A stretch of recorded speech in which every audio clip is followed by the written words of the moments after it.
Good afternoon. Thanks for coming. Those are great talks. I learned a lot, and we'll have some time for questions after this. I'm going to talk to you about damage control orthopedics and pediatric polytrauma. I'm Steve Frick. I'm from Stanford University, and great to be here in India with all of you. So historically, this was really about fat embolism. And there was historically we were frequently delayed our fixation for 1 to 2 weeks to let the patient improve. That's old data that's hard to apply to today's much more a better understanding of pathophysiology trauma. We have better ICU care, and we understand minimally invasive surgery more. And remember that all those studies are, and the ones I'm about to show you, are in adult patients and not our patients who are typically children. But this is really what they're talking about, is that if you look, this is a large study, over 3,000 patients, and there's a bump here. There's early surgery leads to higher mortality, and then this window, a day to two after the injury, leads to higher mortality. So how do we lower the mortality in these patients with severe multiple injuries? And we do know this, that our surgery is the second insult sometimes. And so the things that we do to the patient, particularly if we lose a lot of blood, if we take a lot of time in the OR, we put the patient at further risk for injury, and that's led to this concept of damage control orthopedics. We know the fracture itself, unfixed, is also can contribute to the systemic inflammatory response, and so fixing the fractures can benefit our patients. We just have to figure out what's the right time to proceed with fracture fixation. And this is a good graph to look at, but really what we're trying to avoid is operating during this systemic inflammatory response syndrome. And this is the sort of the no-touch era. So there's early fixation that's really damage control, which I'll talk to you about, which mainly involves external fixation rather, not prolonged long surgery. And then we wait for this decrease in the inflammatory markers and rely often on our trauma intensive care colleagues to tell us, hey, things are good now. You can go do your orthopedic surgery, which is typically in that 4-day to 10-day window. So this came from the general surgeons, and really the concept of damage control is this idea to save the ship, and these principles are applied to orthopedics. It really means save the life before the limb, and save the limb if possible. When you're going to operate early, try to limit blood loss and try to limit time in the OR. This generally means doing this. So external fixation, putting on splints, placing traction, incision and debridement of wounds to reduce gross contamination, and then look out for compartment syndromes and do fasciotomies. So if you don't know this technique for the open book pelvis fracture, this is very simple, a broad sheet across the greater trochanters down to the pelvis, not just the pelvis, but down to the upper thigh. Two people, pull tight, clamp it top and bottom. You just put a coker clamp at the bottom, a coker clamp at the top, and you can almost anatomically reduce open book pelvic disruptions using this technique. You don't need the fancy binders that are now sold. So here's an example. So here's a 6-year-old run over by some farm machinery, horrible open wound posteriorly, open abdomen, bleeding out, in shock. And you can see there's vertical and open book pelvis injury. So remember, when you see vertical shear injuries, that traction will help you. So put them in traction. That'll help close down the pelvic volume, as well as a binder and then an external fixator. So this just shows you the 3D CT scan that shows you essentially it's an internal hemipelvectomy type of injury that's open posteriorly. And so if you haven't put on a Hanover external fixator, this is how I put on trauma external fixators. I think it's really unreliable to put pins in the iliac bone where it's thin and it's easy to go in or out and not get good fixation. So you get this 130-degree rotated oblique view, and you try and put your pin down the center of that triangle that's above the supraacetabular area, and you then get another oblique area, and you put that screw in just above the sciatic notch. And so this is an example. For most of my career, I've been an adult trauma surgeon as well as a pediatric trauma surgeon. Here's an adult patient with horrible injuries. I'll show you a picture of him next, but lost about 60 units of blood, emergent angiography after we external fixated. You see some coils there.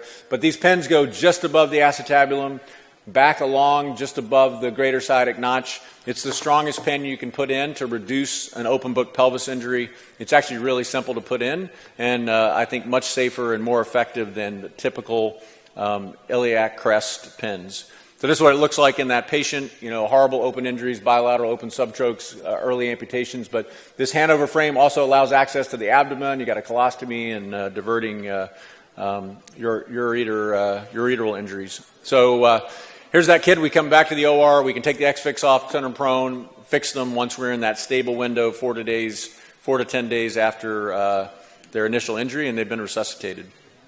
So damage control orthopedics really means trying to figure out when physiologically your patient is ready for the operating room. That involves measuring base deficits, looking at hemoglobin, checking their respiratory status, and really for me, it relies on the team of people that we have taking care of multi-system trauma patients. And I'm usually talking with the general surgery trauma surgeon, the intensive care doctor, the neurosurgeon, and it's a team decision about when's the best time to fix these fractures. So I'll give you a few more cases. A 12-year-old hypotensive, elevated heart rate, has bilateral femoral fractures. One's open, one's closed, has a closed femur fracture. How are we going to decide when to go to the OR? The kid also has a traumatic brain injury. So in my practice as a trauma surgeon, that's the thing that most complicates going to surgery early. We really want to prevent secondary brain injuries because we can't recover from those. To prevent secondary brain injuries, you have to maintain cerebral perfusion pressure, and that means keeping your blood pressure up, not going to the OR, losing a lot of blood, having a prolonged anesthetic that lowers your blood pressure. So here are the fractures, open on the right, closed on the left. The left one is distal intra-articular. So the principles of initial management were mentioned earlier in the open fracture talk, but look for your job as an orthopedic surgeon is to take care of the limbs and the pelvis. So look for sources of hemorrhage. Don't forget first aid, so splints and bandages, clean open wounds. Give IV antibiotics. I think that I agree that the most important thing to prevent infection in open fractures is timely administration of IV antibiotics. But then once you do that, get out of the way and let the trauma team and the intensive care doctors take care of the patient. You're not in a rush to fix all these fractures once you've splinted them and you've dressed the wounds.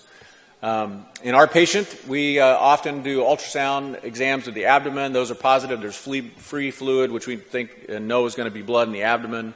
He's got a brain injury, so he goes to CT, gets a CT of his head.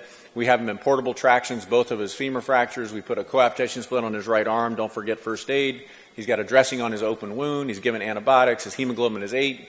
His base deficit right now is only -1. That we're probably going to get behind on this kid, so we're starting to resuscitate. He's going to go to the OR emergently for an X-lap, and they find a bleeding spleen that they take out. While the general surgeons are taking out his spleen, I'm talking to the neurosurgeon and saying, hey, this kid's got an open femur and a contralateral femur. What can I do? And this is typically the answer you get from your neurosurgeon. You can have 30 minutes. And so you got to figure out what can I do in 30 minutes to stabilize these fractures. And for me, that means external fixation. So I think external fixation in multi-trauma patients is really beneficial. And often, if it's really an emergent situation, you don't even need the C-arm. I probably put these on without looking at the C-arm. So it's anterior pins. You can do it by palpation. You can feel when you get to the second cortex. And all you're really trying to do is restore length. So a patient like this might go back to the ICU, and if they have a bad head injury, it might be 1 or 2 weeks before you get back to them. If you don't pull that femur out to length, it's really difficult to get that length back a week or 2 later in a spastic patient after a head injury. So don't worry about the reduction. Like, I don't care that these aren't reduced, but I do care that they're out to length. And so get your length with your external fixators, and that's the most important initial consideration. After that, you can, once the trauma team tells you their brain injury is okay, their base deficit's corrected, they're now resuscitated, you're out of that inflammatory window, typically day 4 to day 10. Then you can take them to the OR and do your orthopedic procedures, and in this case, we chose to do an intramedullary nail on one side, bridging external fixation on the left side that we left alone. And then the next time we come back to the OR a few days later, we bridge plate the left side. So the most important factors are age, mechanism of injury, associated injuries. You're going to resuscitate in the first 8 hours, and then look for evolution of other injuries. Don't forget your secondary survey to look for the second fracture. And remember, we're orthopedic surgeons, so often I'm going to run through, I might go a little over, some limb-threatening injuries, not just life-threatening. So here's an 11-year-old with a type 3C. The artery is out. You have a horribly contaminated wound. So this is a good trick to remember. Get your vascular surgeons to shunt. So here we have a shunt going from the femoral artery to the popliteal artery. Now I've restored blood flow distally. I can take my time thoroughly cleaning out this. External fixation is great for horrible open wounds like this. Then we can fix the fracture. We do distal compartment releases because we have a ischemic time that exceeds 4 hours. So remember, the shunt will help you and will save some limbs. Once you align the fractures, they can fix the artery. So here's another one, fall out of a tree, horrible, comminuted, open, intra-articular distal humerus fracture. Here's another one, boat blast, sorry, these didn't show up, but here's a kid that I've external fixated. He's got no popliteal artery flow distally, so we do distal fasciotomies. External fixation will help you. Remember those shunts, they'll get you out of the woods for these horrible injuries, and then you can fix the fractures once you restore blood flow.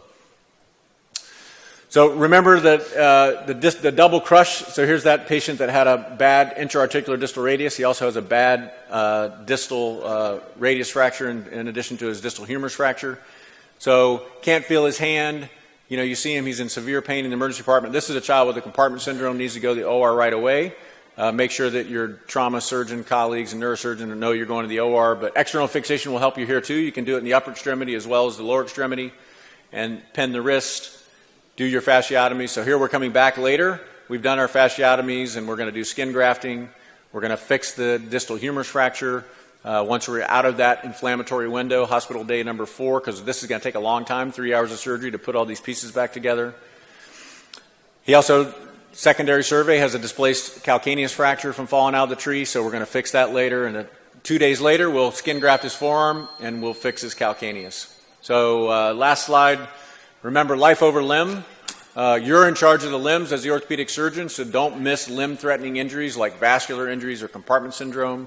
Don't forget first aid. They shouldn't leave your trauma room without splints on their fractures or being in traction. Give antibiotics for open fractures. Don't get behind on resuscitation. Remember, children will have compensated shock for a long time, and they'll be talking to you, and all of a sudden they don't have a pulse. So don't get behind on resuscitation. Remember to resuscitate, especially when you have open fractures. Cooperate with your neurosurgery friends. Don't give children secondary brain injuries. And kids will heal fast, though, so I try to get to them in that first week if I can, but certainly before 10 days. And remember, the most commonly missed injury in orthopedics is the second one. So when you see one bad fracture, make sure you look closely for that second one. So thanks for your attention.